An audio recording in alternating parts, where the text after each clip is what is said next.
ne ratez aucune de nos vidéos, n'oubliez pas de vous abonner et d'activer la cloche. Journaliste à l'Infodrome. Alors, ma préoccupation porte sur le décès de M. Alain Traoré, dit Alino Faso, qui était détenu depuis quelques mois à l'école de gendarmerie.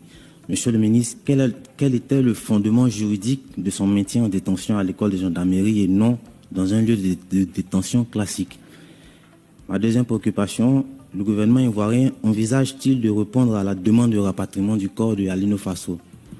Ma troisième préoccupation, le gouvernement burkinabé a, dans un communiqué publié le 28 juillet, appelé la Côte d'Ivoire à une transparence totale dans la gestion de l'affaire. Est-ce que le gouvernement ivoirien va diligenter une enquête indépendante sur la mort d'Alino Faso? Merci, monsieur.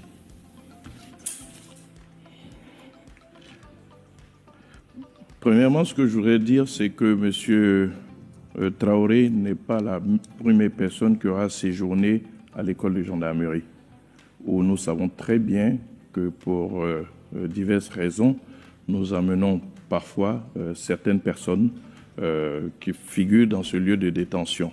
Ça permet donc, je dirais, d'assurer leur sécurité essentiellement.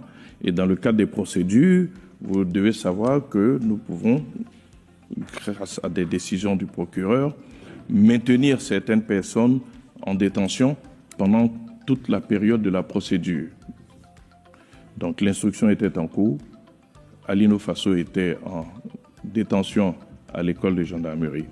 Pour le reste, nous nous en tenons au communiqué du procureur de la République.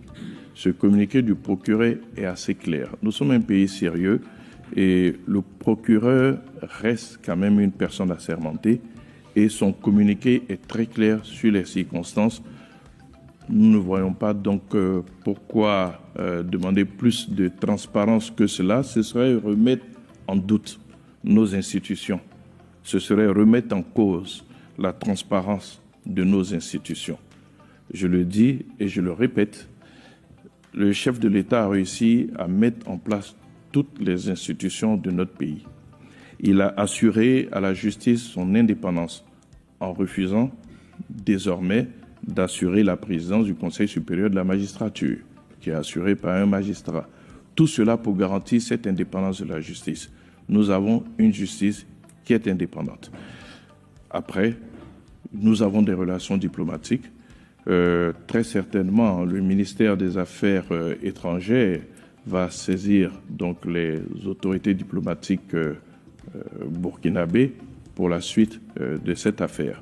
Mais pour l'heure, nous nous en tenons au communiqué du procureur de la République